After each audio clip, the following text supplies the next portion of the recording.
Now, if you ever lose your little mounting screws for your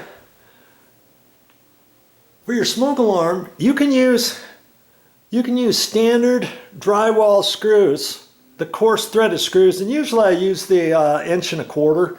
But when I looked up in that box, you know, on one side I saw that it was sticking up a little bit, and so I have some 1 5/8.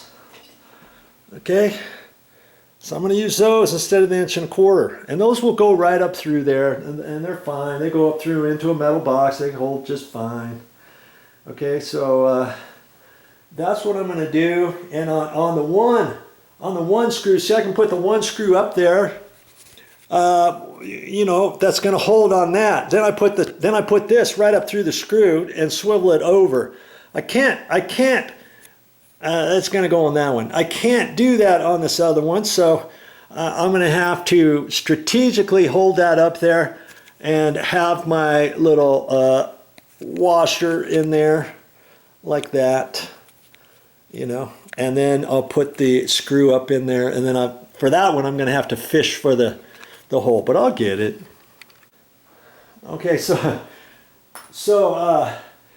on the right side where I'm going to put that screw, the mounting bracket screw, I can use an 1.25 inch one because that's almost flush with the drywall. The other side is sticking up about 1/4 inch, so I use the 1.5 inch on the left hand side. All right. Okay, so see, that's how you want it. This is coming out of the middle. Here's my little screw with the washer. Here's the other side. And the thing with these is you just want to put them up as snug as you think. You don't want to overdo it because you get it and then you can push. This stuff is flexible, okay? And when you push on that, when you tighten it up, you're only tightening against that little bit of plastic right there. Just that little bit. That's all that's holding that. This one's holding more, okay? I could tighten that up slightly more. That's the 1.5 inch, that's the 1.25 inch one. But I don't want this to slide around, although I don't want it up so tight because after a while, you might look at your smoke alarm and see that one side's hanging down from the other side, even though it's all hooked up and it's all working. You think, what's going on? Well, that's because your back little plastic deal came off of the screw because it was up there too tight. I've seen it happen. I've done it myself a couple times. I just want to be as careful as I can with that. And okay, so now I'm ready to hook that all back up together. I look at that and see how that's configured. I look on the back side of that because sometimes it depends what you've got. You might have a certain amount of holes, and maybe there's 3 particular ones you're supposed to have it hooked up to and not the other ones, and son of a gun, you hold it up there and you think you got it in the right thing, you put it all together, it's not working, and it's because the prongs weren't lined up in the right location exactly. You see, it's kind of hard to see the prongs, but they're right there. See, so I've got to be real careful to make sure I've got those prongs hooked up properly.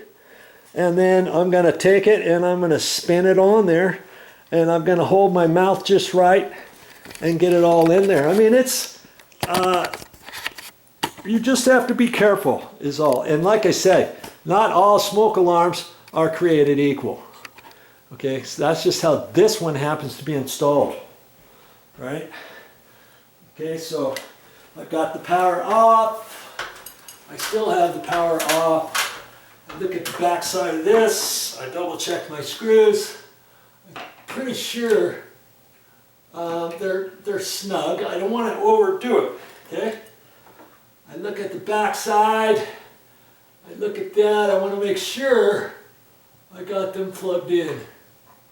And I push it in. It snaps.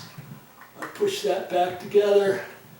And then I've got to fish exactly where this goes, and I want to make sure the whole thing is pushed up there tight, okay? Because you might think it's tight, but it's not tight on the back side. I've done that before, and I spun it on there, and one side was tight, and I had a heck of a time getting it back off. Okay, so now I can feel it's all on there tight. I'm going to go to the right, It's not, it shouldn't make a chirp. If they're brand new, it'll chirp when I get it on. But I'll just hear it and feel it click, click, click, click, click, and then I let go. I don't try to over tighten it or anything. I just get it on there. So I'm going to turn it to the right, righty tighty, lefty loosey. Okay, and I can feel it clicking on there. Okay, I don't have to go any more than that. Okay, it's up there. It's fine. Voila, it's covering over there. I don't really have any marks. I got one little mark there, and I don't know if that's for me or not.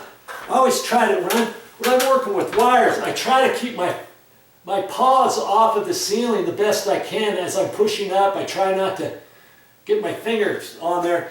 And trust me, when you work with wire and wire nuts and stripping wire and all that kind of stuff, your fingertips start getting slightly smudged. I mean, they're not really super dirty, but you could tell there's stuff on there. If I were to take my fingers and just mark up there on the ceiling, I could dirty up the ceiling just like that. Okay, I don't want to do that. Okay, so that should go back on.